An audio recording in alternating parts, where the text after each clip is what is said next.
Arturia Pigments in its new version 5 has added the possibility to use external audio input as a source, so I'm going to show you how to set that up. In this example, I'm going to be using the Electron Analog 4 because it's on my desk and one of my favorite synths, and it doesn't have a huge range of filters, so this was really exciting for me to be able to hook that up to something else through Pigments. I'll show you how I did that. So here's a patch that I've already routed. I'm going to play it on the Analog 4. If it looks a bit strange that I'm pressing on this module, it's basically a mini keyboard of keys, which would be like the key bed on your synthesizer. So I've mapped everything already, and then this is basically what it sounds like. So that's just the sound of this synth running through the filters and the effects in Pigments and coming out the other end. And now I'm going to show you how I set that up from scratch. So I'm going to disconnect everything. I've got the settings all here in Ableton. I'll close this Pigments window. But I've just got the two channels. So I've got the Analog 4. You'll need to run that through your audio interface. The Analog 4 is an audio interface, so I'm very lucky in that case, but just run it through your audio interface as usual, whatever you have. And then get that audio running in. You'll have to set that up through your preferences. So I have the external audio 1 and 2. I've got it in stereo, why not? And I'm gonna just undo these changes that I had before. So this is the raw sound of the synth going into Pigments.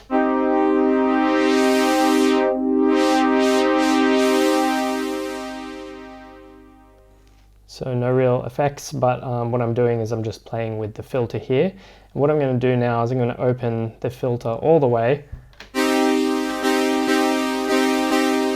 which is a bit harsh, but what we're going to do now is actually go route the audio to Pigments. So I've got a MIDI channel with the Pigments plugin here, and I'll take this patch that we were working with and just jump out of it and jump back in.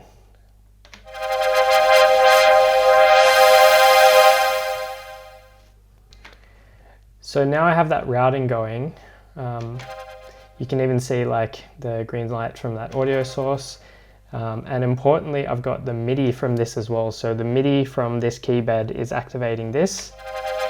But right now what we're getting is the pure sound from Pigments. So we have all these different engines that are happening. And what we want to do is actually turn them off.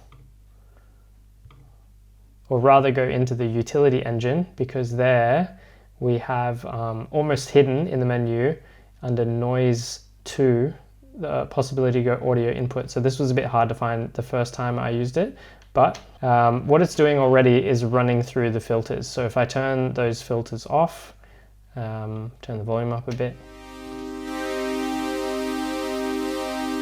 you have the pure sound of this synthesizer. And if I turn that filter back on, you have this really cool LFO effect that's mapped. So that's why I'm also, instead of going from initial patch, I like to actually go through the presets, because a lot of the time they have like LFOs, envelopes and functions already mapped. And you can just like turn those up or down, the strength of them. Maybe add some resonance. You can MIDI map these as well to play with the cutoff.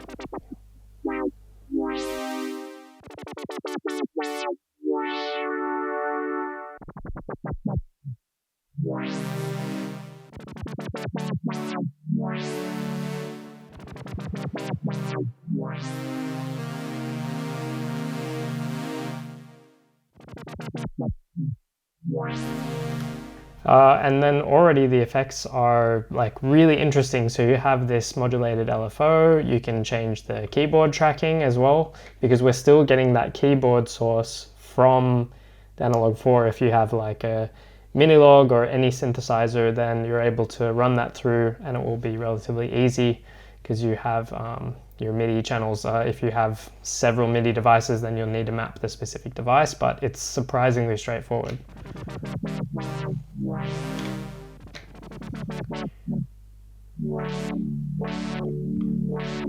Let's just try with one more patch. Let's find something that has like a cool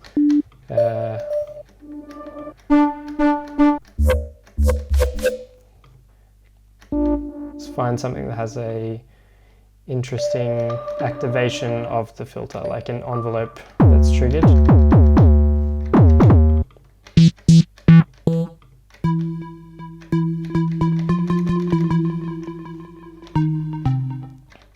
can use this, go into the utility, turn off that oscillator that's in the utility engine, noise, audio input.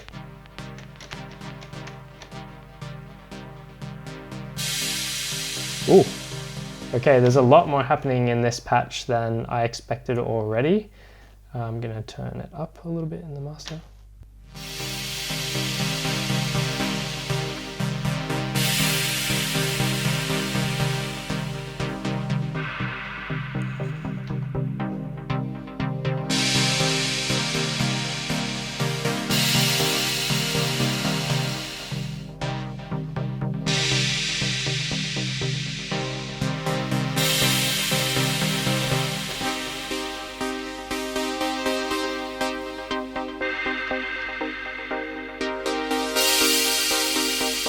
So there's like a lot happening already in this patch. That's a big benefit. So we can change the filter as well between this multi-mode to the MS-20, like maybe something a bit more harsh, and put some resonance in.